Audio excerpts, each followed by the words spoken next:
पर जाने क्या है कि मैं उस पर नाराज़ नहीं हो पाती, बल्कि एक पुलक में सिहरन महसूस करती हूँ। सच, संजय के मुंह से ऐसा वाक्य सुनने को मेरा मन तरसता रहता है, पर उसने कभी ऐसी बात नहीं की। पिछले 2.5 साल से मैं संजय के साथ रह रही हूँ। रोज ही शाम को हम घूमने जाते हैं। कितनी ही बार मैंने श्रृंगार किया, अच्छे कपड़े पहने, पर प्रशंसा का एक शब्द भी उसके मुंह से नहीं सुना।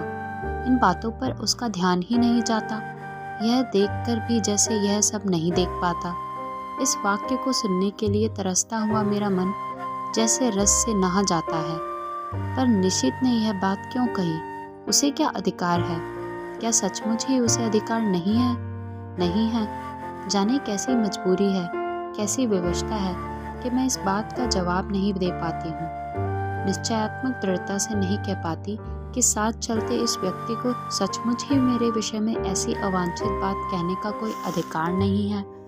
हम दोनों टैक्सी में बैठते हैं। मैं सोचती हूँ आज मैं इसे संजय की बात बता दूंगी। Sky room. निशित टैक्सी वाले को आदेश देता है। टुन की घंटी के साथ मीटर डाउन होता है और टैक्सी हवा से बातें करने लगती है। निशित बहुत सतर्कता से कोने में बैठा है, बीच में इतनी जगह छोड़कर कि यदि हिचकोला खाकर भी टैक्सी रुके तो हमारा स्पर्श ना हो। हवा के झोंके से मेरी रेशमी साड़ी का पल्लू उसके समूचे बदन को स्पर्श करता हुआ उसकी गोदी में पड़कर फरफराता है। वह उसे हटाता नहीं है। मुझे लगता है यह रेशमी सुवासित पल्लू उसके तन मन को रस से भिगो रहा है। यह स्पर्श उसे पुलकित कर रहा है। मैं विजय के अकथनीय आनंद से भर जाती हूँ। आज भी मैं संजय की बात नहीं कह पाती, चाहकर भी नहीं कह पाती। अपनी इस विवशता पर मुझे खींच भी आती है, पर मेरा मुंह है कि खुलता ही नहीं। मुझे लगता है कि मैं जैसे कोई बहुत बड़ा अपराध कर रही हूँ, पर फिर भी मैं कुछ नहीं कह सकी। यह निशित कुछ बोलता क्यों नहीं? उसका यूं कोने में दुबककर निर्विकार भाव से बैठे रहना मुझे कतई अच्छा नहीं लगता। एकाएक ही मुझे संजय की याद आने लगती है। इस समय वह यहाँ होता तो उसका हाथ मेरी कमर में लिपटा होता। यह सड़क पर ऐसी हरकतें मुझे स्वयं पसंद नहीं, पर जाने क्यों किसी की बाहों की लपेट के लिए मेरा मन ललक उठता है। मैं जानती हूँ कि जब निशित बगल में बैठा हो उस समय ऐसी इच्छा करना या ऐसी बात सोचना भी कितना अनुचित है, पर मैं क्या करूँ? जितनी द्रुत गति से टैक्सी चली जा रही है, मुझे लगता है उतनी ही द्रुत गति से मैं भी बही जा रही हूँ, अनुचित अवांछित दिशाओं की ओर। टैक्सी झटका खाकर रुकती है तो मेरी चेतना लौटती है। मैं जल्दी से दाहिनी ओर की फाटक खोलकर कुछ इस हड़बड़ी से नीचे उतर पड़ती हूँ, मानो अंदर निशित मेरे साथ कोई बदतमीजी कर रहा हो। अजी, इधर से उतरना चाहिए, टैक्सी वाला कहता है। मुझे अपनी गलती का भान होता है। उधर निशित खड़ा है, इधर मैं, बीच में टैक्सी। पैसे लेकर टैक्सी चली जाती है तो हम दोनों एक दूसरे के आमने सामने हो जाते हैं। एकाएक ही मुझे ख्याल आता है कि टैक्सी के पैसे तो मुझे ही देने चाहिए थे, पर अब क्या हो सकता था। चुपचाप हम दोनों अंदर जाते हैं। आसपास बहुत कुछ है, चहल पहल, रोशनी, रौनक, पर मेरे लिए जैसे सबका अस्तित्व ही मिट जाता है। मैं अपने को सबकी नज़रों से बचा कर चलती हूँ, मानो मैंने कोई अपराध कर डाला हो और कोई मुझे पकड़ ना ले। क्या सचमुच ही मुझसे कोई अपराध हो गया है? आमने सामने हम दोनों बैठे, मैं होस्ट हूँ, फिर भी उसका पार्ट वही अदा कर रहा है, वही ऑर्डर देता है। बाहर की हलचल और उससे अधिक मन की हलचल में मैं अपने को खोया खोया सा महसूस करती हूँ। हम दोनों के सामने कोल्ड कॉफ़ी के ग्लास और कुछ खाने का सामान रखा है। मुझे बार बार लगता है निशित कुछ कहना चाह रहा है। मैं उसके होठों की धड़कन तक महसूस करती हूँ। वह जल्दी से कॉफ़ी का स्ट्रॉ मुंह से लगा लेता है। मूर्ख कहीं का।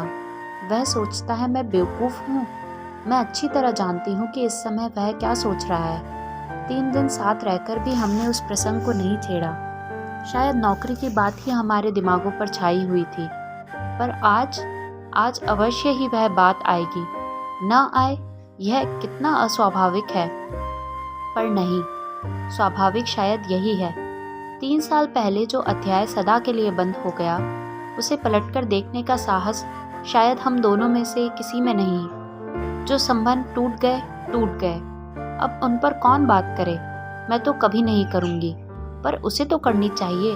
तोड़ा उसने था, बात भी वही आरंभ करे, मैं क्यों करूँ? और मुझे क्या पड़ी है? मैं तो जल्दी ही संजय से विवाह करने वाली हूँ। क्यों नहीं, मैं इसे अभी संजय की बात बता दूँ, पर जाने कैसी विवशता है, जाने कैसा मोह है कि मैं मुंह नहीं खोल पाती। एकाएक मुझे लगता है कि जैसे उसने कुछ कहा। आपने कुछ कहा? नहीं तो? मैं खिसिया जाती हूँ। फिर वही मौन। खाने में मेरा जरा भी मन नहीं लग रहा, पर यंत्र चलित सी मैं खा रही हूँ। शायद वह भी ऐसे ही खा रहा है। मुझे फिर लगता है कि उसके होंठ फड़क रहे हैं और स्ट्रॉ पकड़े हुए उसकी उंगलियां कांप रही हैं। मैं जानती हूँ वह पूछना चाहता है। वह पूछ ही क्यों नहीं लेता? मान लो यदि पूछ ही ले तो क्या मैं कह सकूंगी कि मैं तुम्हें जिंदगी भर माफ नहीं कर सकती? मैं तुमसे नफरत करती हूँ। मैं तुम्हारे साथ घूम फिर ली या कॉफी पी ली तो यह मत समझो कि मैं तुम्हारी विश्वासघात की बात को भूल गई हूँ और फिर एकाएक ही पिछला सब कुछ मेरी आंखों के आगे तैरने लगता है। पर यह क्या असहनीय अपमानजनित पीड़ा, कोत और कटुता क्यों नहीं याद आती? मेरे सामने तो पटना में गुजारी सुहानी संध्याएं और चांदनी रातों के वे चित्र उभर कर आते हैं, जब घंटों समीप बैठ मौन भाव से हम एक दूसरे को निहारा करते थे। बिना स्पर्श किए भी जाने कैसी मादकता तन मन को विभोर किए रहती थी, जाने कैसी तन्मयता से हम डूबे रहते थे एक विचित्र सी स्वप्निल दुनिया में। मैं कुछ बोलना भी चाहती हूँ तो वह मेरे मुंह पर उंगली रखकर कहता, आत्मीयता के ये क्षण अनकहे ही रहने दो दीपा। आज भी तो हम मौन ही हैं, एक दूसरे के निकट ही हैं। क्या आज भी हम आत्मीयता के उन्हीं क्षणों में गुजर रहे हैं? मैं अपनी सारी शक्ति लगाकर चीख पड़ना चाहती हूँ, नहीं, पर कॉफी सिप करने के अतिरिक्त मैं कुछ नहीं कर पाती। मेरा यह विरोध हृदय की न जाने कौन सी अतल गहराइयों में डूबा जाता है। निशीत मुझे बिल नहीं देने देता। एक विचित्र सी भावना मेरे मन में उठती है कि छीना झपटी में किसी तरह मेरा हाथ इसके हाथ से छू जाए। मैं अपने स्पर्श से उसके मन के तारों को झंझना देना चाहती हूँ, पर वैसा अवसर नहीं आता। बिल वही देता है, मुझसे तो विरोध भी नहीं किया जाता। मन में प्रचंड तूफान, पर फिर भी निर्विकार भाव से मैं टैक्सी में आकर बैठती हूँ। फिर वही मौन, वही दूरी। पर जाने क्या है कि मुझे लगता है निशित मेरे बहुत निकट आ गया है, बहुत ही निकट। बार बार मेरा मन करता है कि क्यों नहीं निशित मेरे हाथ पकड़ लेता, क्यों नहीं मेरे कंधे पर हाथ रख देता। मैं जरा भी बुरा नहीं मानूंगी, जरा भी नहीं, पर वह कुछ भी नहीं करता। सोते समय रोज की तरह मैं आज भी संजय का ध्यान करते हुए सोना चाहती हूँ, पर निश्चित है कि बार बार संजय की आकृति को हटाकर स्वयं आ खड़ा होता है। अपनी मजबूरी पर मैं खींच खींच जाती हूँ। आज कितना अच्छा मौका था सारी बात बता देने का, पर मैं जाने कहाँ भटकी थी, कुछ भी नहीं बता पाई। शाम को मुझे निशित अपने साथ लेक ले गया। पानी के किनारे हम घास पर बैठ गए। कुछ दूर पर काफी भीड़ भाड़ और चहल पहल थी, पर यह स्थान अपेक्षाकृत शांत था। सामने लेक के पानी में छोटी छोटी लहरें उठ रही थी। चारों ओर के वातावरण का कुछ विचित्र सा भाव मन पर पड़ रहा था। अब तुम यहाँ आ जाओगी? मेरी ओर देखकर उसने कहा, हाँ। के बाद क्या इरादा है? मैंने देखा उसकी आंखों में कुछ जानने की आतुरता फैलती जा रही है, शायद कुछ कहने की भी। मुझसे कुछ जानकर वह अपनी बात कहेगा। जाने क्यों मैं यह कह गई, कोई है जो मुझे कचोटे डाल रहा है। क्यों नहीं मैं बता देती कि नौकरी के बाद मैं संजय से विवाह करूंगी। मैं संजय से प्रेम करती हूँ, वह मुझसे प्रेम करता है। वह बहुत अच्छा है, बहुत ही। वह मुझसे तुम्हारी तरह धोखा नहीं देगा, पर मैं कुछ भी नहीं कह पाती। अपनी इस बेबसी पर मेरी आंखें छलछला आती है। मैं दूसरी ओर मुंह फेर लेती हूँ। यहाँ आने से मैं बहुत खुश हूँ। मेरी सांस जहाँ की तहाँ रुक जाती है आगे के शब्द सुनने के लिए, पर शब्द नहीं आते। बड़ी कातर, करुण और याचना भरी दृष्टि से मैं उसे देखती हूँ, मानो कह रही हूँ कि तुम कह क्यों नहीं देते निशित कि आज भी तुम मुझसे प्यार करते हो, तुम मुझे सदा अपने पास रखना चाहते हो। जो कुछ हो गया है उसे भूलकर तुम मुझसे विवाह करना चाहते हो। कह दो निशित, कह दो। यह सुनने के लिए मेरा मन अकुला रहा है, छटपटा रहा है। मैं बुरा नहीं मानूंगी, जरा भी बुरा नहीं मानूंगी। मान ही कैसे सकती हूँ निशित, इतना सब हो जाने के बाद भी शायद मैं तुम्हें प्यार करती हूँ। शायद नहीं, सचमुच ही मैं तुम्हें प्यार करती हूँ। मैं जानती हूँ तुम कुछ नहीं कहोगे, सदा के ही मितभाषी जो हो, फिर भी कुछ सुनने की आतुरता लिए मैं तुम्हारी तरफ देखती रहती हूँ। पर तुम्हारी नज़र तो लेक के पानी पर जमी हुई है, शांत, मौन। आत्मीयता के ये क्षण अनकहे भले ही रह जाएं, पर अनबुझे नहीं रह सकते। तुम चाहे न कहो, पर मैं जानती हूँ तुम आज भी मुझसे प्यार करते हो, बहुत प्यार करते हो। मेरी कलकत्ता आ जाने के बाद, इस टूटे संबंध को फिर से जोड़ने की बात ही तुम इस समय सोच रहे हो। तुम आज भी मुझे अपना ही समझते हो। तुम जानते हो आज भी दीपा तुम्हारी है और मैं। लगता है इस प्रश्न का उत्तर देने का साहस मुझ में नहीं। मुझे डर है जिस आधार पर मैं तुमसे नफरत करती थी, उसी आधार पर कहीं मुझे अपने से नफरत ना करनी पड़े। लगता है रात आधी से भी अधिक ढल गई है। मन में उत्कृष्ट अभिलाषा होते हुए भी निशित की आवश्यक मीटिंग की बात सुनकर मैंने कह दिया था, तुम रेलवे स्टेशन मत आना। इरा आई थी पर गाड़ी पर बिठाकर ही चली गई, या यूं कहूं कि मैंने जबरदस्ती ही उसे भेज दिया था। मैं जानती थी कि लाख मना करने पर भी निशित आएगा और विदा के उन अंतिम क्षणों में मैं उसके साथ अकेली ही रहना चाहती थी। मन में एक दबी सी आशा थी कि चलते समय ही शायद वह कुछ कह दे। गाड़ी चलने में जब 10 मिनट रह गए तो देखा बड़ी व्यग्रता से डिब्बों में झांकता झांकता निशित आ रहा था। पागल, उसे इतना तो समझना चाहिए कि उसकी प्रतीक्षा में मैं यहाँ बाहर खड़ी हूँ। मैं दौड़कर उसके पास जाती हूँ। आप क्यों आए? पर मुझे उसका आना बड़ा अच्छा लगता है। वह बहुत थका हुआ लग रहा है, शायद सारा दिन बहुत व्यस्त रहा और दौड़ता दौड़ता मुझे से मिलने ऑफिस से यहाँ आ पहुँचा। मन करता है कुछ ऐसा करूँ जिससे उसकी सारी थकान दूर हो जाए, पर क्या करूँ? हम डिब्बे के पास आ जाते हैं। जगह अच्छी मिल गई? वह अंदर झांकते हुए पूछता है। पानी है? हाँ। बिस्तर फैला लिया? मैं खींच पड़ती हूँ। वह शायद समझ जाता है, सो चुप हो जाता है। हम दोनों एक क्षण को एक दूसरे की ओर देखते हैं। मैं उसकी आंखों में विचित्र सी छायाएं देखती हूँ, मानो कुछ है जो उसके मन में घुट रहा है, उसे मथ रहा है, पर वह कह नहीं पा रहा। वह कह क्यों नहीं देता? क्यों नहीं अपने मन की इस घुटन को हल्का कर लेता? आज भीड़ विशेष नहीं है। चारों ओर नजर डालकर वह कहता है। मैं भी एक बार चारों ओर देख लेती हूँ, पर नजर मेरी बार बार घड़ी पर ही जा रही है। जैसे जैसे समय सरक रहा है, मेरा मन किसी गहरे अवसाद में डूब रहा है। मुझे कभी उस पर दया आती है तो कभी खीज। गाड़ी चलने में केवल 3 मिनट बाकी रह गए। एक बार फिर हमारी नजरें मिलती है। ऊपर चढ़ जाओ, अब गाड़ी चलने वाली है। बड़ी असहाय सी नजर से मैं उसे देखती हूँ, मानो कह रही हूँ तुम ही चढ़ा दो, और फिर धीरे धीरे चढ़ जाती हूँ। दरवाजे पर मैं खड़ी हूँ और वह नीचे प्लेटफॉर्म पर। जाकर पहुंचने की खबर देना। जैसे ही मुझे इधर कुछ निश्चित रूप से मालूम होगा तुम्हें सूचना दूंगी। गाड़ी एक हल्के से झटके के साथ सरकने लगती है। वह गाड़ी के साथ कदम आगे बढ़ाता है और मेरे हाथ पर धीरे से अपना हाथ रख देता है। मेरा रोम रोम सिहर उठता है। मन करता है चिल्ला पड़ूं। मैं सब समझ गई निशीत, सब समझ गई। जो कुछ तुम इन 4 दिनों में नहीं कह पाए, वह तुम्हारे क्षणिक स्पर्श ने कह दिया। विश्वास करो, यदि तुम मेरे हो तो मैं भी तुम्हारी हूँ, केवल तुम्हारी, एकमात्र तुम्हारी। पर मैं कुछ कह नहीं पाती, बस साथ चलते निशित को देखती भर रहती हूँ। गाड़ी की गति पकड़ते ही वह हाथ को जरा सा दबाकर छोड़ देता है। मेरी छलछलाई आंखें मुन जाती है। मुझे लगता है यह स्पर्श, यह सुख, यह क्षण ही सत्य है, बाकी सब झूठ है। अपने को भूलने का, भरमाने का, छलने का असफल प्रयास है। आंसू भरी आंखों से मैं प्लेटफॉर्म को पीछे छूटता हुआ देखती हूँ। सारी आकृतियां धुंधली सी दिखाई देती है। असंख्य हिलते हुए हाथों के बीच निशित के हाथ को, उस हाथ को जिसने मेरा हाथ पकड़ा था, ढूंढने का असफल सा प्रयास करती हूँ। गाड़ी प्लेटफॉर्म को पार कर जाती है और दूर दूर तक कलकत्ता की जगमगाती बत्तियां दिखाई देती है। धीरे धीरे वे सब दूर हो जाती है, पीछे छूट जाती है। मुझे लगता है ये दैत्याकार ट्रेन मुझे मेरे घर से कहीं दूर ले जा रही है, अनदेखी अनजानी राहों में गुमराह करने के लिए, भटकाने के लिए। बोझिल मन से मैं अपने फैलाए हुए बिस्तर पर लेट जाती हूँ। आंखें बंद करते ही सबसे पहले मेरे सामने संजय का चित्र उभरता है। कानपुर जाकर मैं उसे क्या कहूँगी? इतने दिनों तक उसे छलती आई, अपने को छलती आई, पर अब नहीं। मैं उसे सारी बात समझा दूंगी। कहूंगी संजय जिस संबंध को टूटा हुआ जानकर मैं भूल चुकी थी, उसकी जड़ें हृदय की किन अतल गहराइयों में जमी हुई थी, इसका एहसास कलकत्ता में निशित से मिलकर हुआ। याद आता है तुम निशित को लेकर सदैव ही संदिग्ध रहते थे, पर तब मैं तुम्हें ईर्ष्यालु समझती थी। आज स्वीकार करती हूँ, तुम जीते, मैं हारी।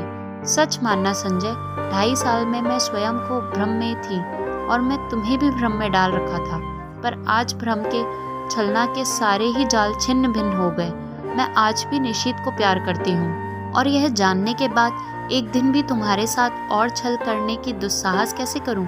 आज पहली बार मैंने अपने संबंधों का विश्लेषण किया तो जैसे सब कुछ ही स्पष्ट हो गया, और जब मेरे सामने सब कुछ स्पष्ट हो गया तो तुमसे कुछ भी नहीं छिपाऊंगी।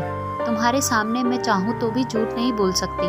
आज लग रहा है तुम्हारे प्रति मेरे मन में जो भी भावना है वह प्यार की नहीं, केवल कृतज्ञता की है। तुमने मुझे उस समय सहारा दिया था जब अपने पिता और निशित को खोकर मैं चूर चूर हो चुकी थी। सारा संसार मुझे वीरान नजर आने लगा था। उस समय तुमने अपने स्नेहिल स्पर्श से मुझे जिला दिया।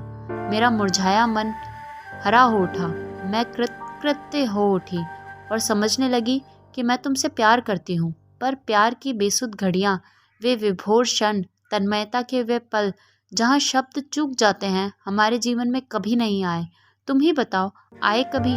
तुम्हारे असंख्य आलिंगनों और चुंबनों के बीच भी एक क्षण के लिए भी मैंने कभी तनमन की सुध बिसरा देने वाली पुलक या मादकता का अनुभव नहीं किया। सोचती हूँ, निशित के चले जाने के बाद मेरे जीवन में एक विराट शून्यता आ गई थी, एक खोखलापन आ गया था। तुमने उसकी पूर्ति की। तुम पूरक थे। मैं गलती से तुम्हें प्रियतम समझ बैठी। मुझे क्षमा कर दो संजय और लौट जाओ। तुम्हें मुझ जैसी अनेक दीपाएं मिल जाएंगी जो सचमुच ही तुम्हें प्रियतम की तरह प्यार करेंगी। आज एक बात अच्छी तरह जान गई हूँ कि प्रथम प्रेम ही सच्चा प्रेम होता है। बाद में किया हुआ प्रेम तो अपने को भूलने का, भरमाने का प्रयास मात्र होता है। इसी तरह की असंख्य बातें मेरे दिमाग में आती हैं जो मैं संजय से कह सकूंगी यह सब, लेकिन कहना तो होगा ही। उसके साथ अब एक दिन भी छल नहीं कर सकती। मन से किसी और की आराधना करके तन से किसी के होने का अभिनय करती हूँ। छी, नहीं जानती। यही सब सोचते सोचते मुझे कब नींद आ गई। लौटकर अपना कमरा खोलती हूँ तो देखती हूँ सब कुछ ज्यों का त्यों है। सिर्फ फूलदान के रजनीगंधा मुरझा गए हैं। कुछ फूल झरकर जमीन पर इधर उधर भी बिखर गए हैं। आगे बढ़ती हूँ तो जमीन पर पड़ा एक लिफाफा दिखाई देता है। संजय की लिखाई है। खोला तो छोटा सा पत्र था। दीपा, तुमने जो कोलकाता जाकर कोई सूचना ही नहीं दी। मैं आज ऑफिस के काम से कटक जा रहा हूँ। 5-6 दिन में लौटूंगा। तब तक तुम आ जाओगी। जानने को उत्सुक हूँ कलकत्ता में क्या हुआ। तुम्हारा संजय। एक लंबा श्वास निकल जाता है। लगता है एक बड़ा बोझ हट गया।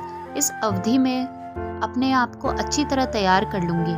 नहा धोकर सबसे पहले मैं निशित को पत्र लिखती हूँ।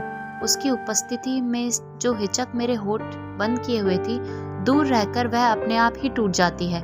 मैं स्पष्ट शब्दों में लिख देती हूँ कि चाहे उसने कुछ नहीं कहा, फिर भी मैं सब कुछ समझ गई हूँ। साथ ही यह भी लिख देती हूँ कि मैं उसकी इस हरकत से बहुत दुखी थी, बहुत नाराज थी, पर उसे देखते ही जैसे सारा क्रोध बह गया। इस अपनत्व में क्रोध भला टिक भी कैसे पाता। लौटी हूँ तब से न जाने कैसी रंगीनी और मादकता मेरी आंखों के आगे छाई हुई है। एक खूबसूरत से लिफाफे में उसे बंद करके मैं स्वयं पोस्ट करने जाती हूँ। रात में सोती हूँ तो अनायास ही मेरी नज़र सूने फूलदान पर जाती है। मैं करवट बदल कर सो जाती हूँ। आज निशित को पत्र लिखे 5वां दिन है। मैं तो कल ही उसके पत्र की राह देख रही थी, पर आज की भी दोनों डाकें निकल गई। जाने कैसा सूना सूना अनमना लगता रहा सारे दिन। किसी भी तो काम में जी नहीं लगता। क्यों नहीं लौटती डाक से ही उसने उत्तर दे दिया। समझ में नहीं आता कैसे समय गुजारूं। मैं बाहर बालकनी में जाकर खड़ी हो जाती हूँ। एकाएक ख्याल आता है, पिछले 2.5 साल से करीब इसी समय यहीं खड़े होकर मैंने संजय की प्रतीक्षा की है। क्या आज मैं संजय की प्रतीक्षा कर रही हूँ, या मैं निशित के पत्र की प्रतीक्षा कर रही हूँ, या शायद किसी की भी नहीं, क्योंकि जानती हूँ कि दोनों में से कोई भी नहीं आएगा। फिर निरुद्देश्य सी कमरे में लौट पड़ती हूँ। शाम का समय मुझसे घर में नहीं काटा जाता। रोज ही कि तो संजय के साथ घूमने निकल जाया करती थी। लगता है यहीं बैठी रही तो दम ही घुट जाएगा। कमरा बंद करके मैं अपने को धकेलती सी सड़क पर ले जाती हूँ। शाम का धुंधलका मन के बोझ को और बढ़ा देता है। कहाँ जाऊँ? लगता है जैसे मेरी राहें भटक गई है, मंजिल खो गई है। मैं स्वयं नहीं जानती आखिर मुझे जाना कहाँ है। फिर भी निरुद्देश्य सी चलती रहती हूँ, पर आखिर कब तक यूँ भटकती रहूँगी। हारकर लौट पड़ती हूँ। आते ही मेहता साहब की बच्ची तार का एक लिफाफा देती है। धड़कते दिल से मैं उसे खोलती हूँ। इरा का तार था। नियुक्ति हो गई है, बधाई। इतनी बड़ी खुशखबरी पाकर भी जाने क्या है कि खुश नहीं हो पाती। यह खबर तो निशित भेजने वाला था। एकाएक ही एक विचार मन में आता है, क्या जो कुछ मैं सोच रही गई वह निरा भ्रम था? मात्र मेरी कल्पना, मेरा अनुमान? नहीं नहीं, उस स्पर्श को मैं भ्रम कैसे मान लूं, जिसने मेरे तन मन को डुबो दिया था, जिसके द्वारा उसके हृदय की एक परत परत मेरे सामने खुल गई थी। लेक पर बिताए उन मधुर क्षणों को भ्रम कैसे मान लूं, जहां उसका मौन ही मुखरित होकर सब कुछ कह गया था। आत्मीयता के वह अनकहे क्षण। तो फिर उसने पत्र क्यों नहीं लिखा? क्या कल उसका पत्र आएगा? क्या आज भी उसे वही हिचक रोके हुए है? तभी सामने की घड़ी टन टन करके 9 बजाती है। मैं उसे देखती हूँ। यह संजय की लाई हुई है। लगता है जैसे यह घड़ी घंटे सुना सुना कर मुझे संजय की याद दिला रही है। फहराते ये हरे पर्दे, यह हरी बुक रैक, यह टेबल, यह फूलदान, सभी तो संजय के ही लाए हुए हैं। मेज पर रखा यह पेन उसने मुझे सालगिरह पर लाकर दिया था। अपनी चेतना के इन बिखरे सूत्रों को समेटकर मैं फिर पढ़ने का प्रयास करती हूँ, पर पढ़ नहीं पाती। हारकर मैं पलंग पर लेट जाती हूँ। सामने के फूलदान का सूनापन मेरे मन के सूनेपन को और अधिक बढ़ा देता है। मैं कसकर आंखें मूंद लेती हूँ। एक बार फिर मेरी आंखों के आगे लेक का स्वच्छ नीला जल उभर आता है, जिसमें छोटी छोटी लहरें उठ रही थी। उस जल की ओर देखते हुए निशित की आकृति उभर कर आती है। वह लाख जल की ओर देख, पर चेहरे पर अंकित उसके मन की हलचल को मैं आज भी इतनी दूर रहकर भी महसूस करती हूँ। कुछ न कह पाने की मजबूरी, उसकी विवशता, उसकी घुटन आज भी मेरे सामने साकार हो उठती है। धीरे धीरे लेक के पानी का विस्तार सिमटता जाता है और एक छोटी सी राइटिंग टेबल में बदल जाता है, और मैं देखती हूँ कि एक हाथ में पेन लिए और दूसरे हाथ की उंगलियों को बालों में उलझाए निशित बैठा है। वही मजबूरी, वही विवशता, वही घुटन लिए। वह चाहता है पर जैसे लिख नहीं पाता। वह कोशिश करता है पर उसका हाथ बस कांप कर रह जाता है। ओह, लगता है उसकी घुटन मेरा दम घोंट कर रख देगी। मैं एकाएक ही आंखें खोल देती हूँ। वही फूलदान, पर्दे, मेज, घड़ी। आखिर आज निशित का पत्र आ गया। धड़कते दिल से मैंने उसे खोला। इतना छोटा सा पत्र। प्रिय दीपा, तुम अच्छी तरह पहुंच गई, यह जानकर प्रसन्नता हुई। तुम्हें अपनी नियुक्ति का तार तो मिल ही गया होगा। मैंने कल ही इरा जी को फ़ोन करके सूचना दे दी थी और उन्होंने बताया कि तार दे देंगी। ऑफिस की ओर से भी सूचना मिल जाएगी। इस सफलता के लिए मेरी ओर से हार्दिक बधाई स्वीकार करना। सच, मैं बहुत खुश हूँ कि तुम्हें यह काम मिल गया। मेहनत सफल हो गई। शेष फिर। शुभेच्छु, निशित। बस धीरे धीरे पत्र के सारे शब्द आंखों के आगे लुप्त हो जाते हैं। रह जाता है केवल शेष फिर। तो अभी उसके पास कुछ लिखने को शेष है। क्यों नहीं लिख दिया उसने अभी? क्या लिखेगा वह? दीपा, मैं मुड़कर दरवाजे की ओर देखती हूँ। रजनीगंधा के ढेर सारे फूल लिए मुस्कुराता सा संजय खड़ा है। एक क्षण मैं संज्ञा शून्य सी उसे देखती रहती हूँ, मानो पहचानने की कोशिश कर रही हूँ। वह आगे बढ़ता है तो मेरी खोई हुई चेतना लौटती है और विक्षिप्त सी दौड़कर उससे लिपट जाती हूँ। क्या हो गया है तुम्हें? पागल हो गई हो क्या? तुम कहाँ चले गए थे संजय? और मेरा स्वर टूट जाता है। अनायास ही आंखों से आंसू बह चलते हैं। क्या हो गया? कलकत्ता का काम नहीं मिला? मारो भी गोली काम को। तुम इतना परेशान क्यों हो रही हो उसके लिए? पर मुझसे कुछ नहीं बोला जाता। बस मेरी बाहों की जगड़ कसती जाती है। रजनीगंधा की महक धीरे धीरे मेरे तन मन पर छा जाती है।